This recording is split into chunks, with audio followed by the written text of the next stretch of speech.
Good day, grade 9. So, this day we'll discuss po how to form quadratic equation. So, dalawa yung methods na pwede nyo gamitin. Simulan natin doon sa unang method. Application of sum and product of the roots. May formula lang siya. So, the formula is x squared minus quantity r sub 1 plus r sub 2, which is the sum of the roots, times quantity x plus r sub 1 times r sub 2, which is the product of the roots, equals 0. So, proceed na tayo agad sa example. So, let's say your r sub 1 is 7 and your r sub 2 is negative 3. Tandaan mo, ang goal natin is from the given roots, hanapin natin yung quadratic equation.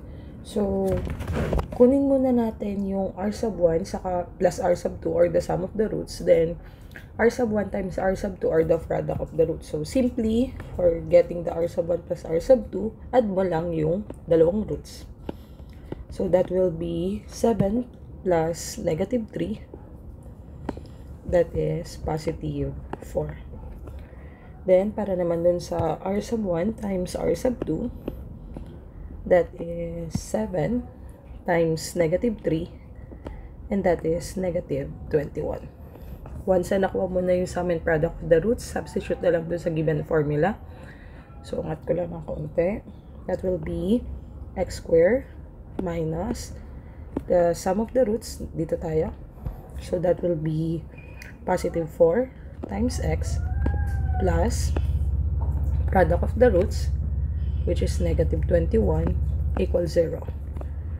So, simplify lang natin. That will be x squared minus 4 times x is 4x. Then, since this is positive negative 21, so negative 21 yung magiging result is equal to 0. And that's the equation of the roots given this. That is the quadratic equation given these two roots. Okay? Mag-try pa tayo ng isa pang example. Let's say fraction yung given natin. Okay?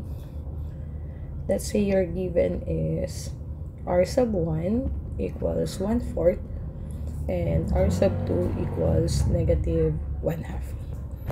Let's say ito yung given natin. So, ganun ulit, kunin muna natin yung sum of the roots.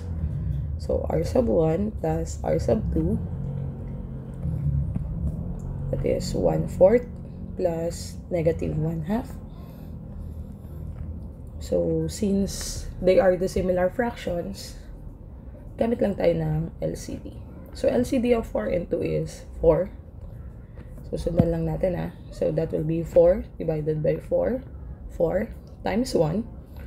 So, divide, tapos multiply. So, 4 divided by 4, 1 times 1, that is 1.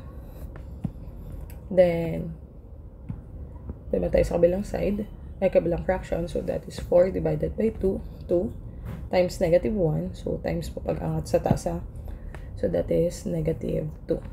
So, 1 and negative 2, that is negative 1. Copy the denominator, that is 4.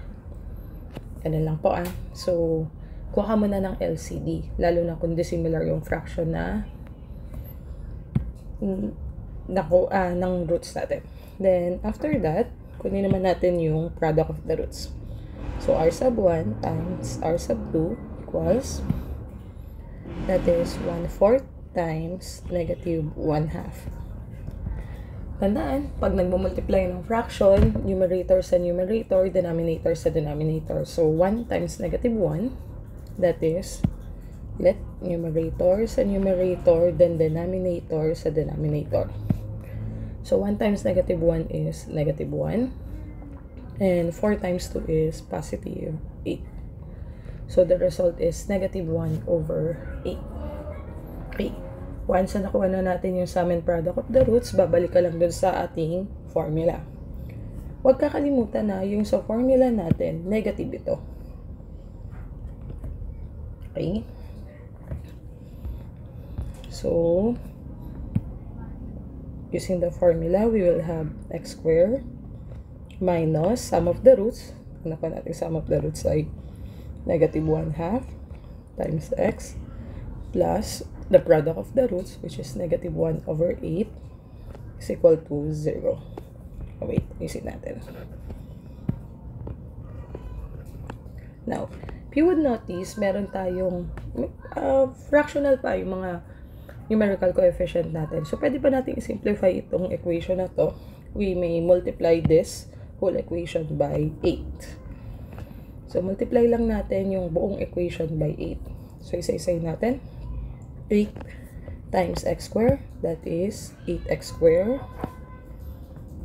Then, 8 times, pwede na rin natin i-simplify itong sign. So, negative times negative, that will be positive naman. Then, saka natin multiply, 8 times 1/2. So, pag mag-multiply niyan, pwedeng multiply lang natin ito sa numerator. Since tandaan mo, lahat ng number ay may invisible 1 as its denominator. So, may invisible 1 naman yan. So, 8 times 1, 8, divided by 2, that is 4. So, that will be 4x. Then, doon tayo sa dulo. That is 8 times, or positive negative, magiging negative. 8 times 1, 8 divided by 8, that is 1, equals 0. This will be our final answer.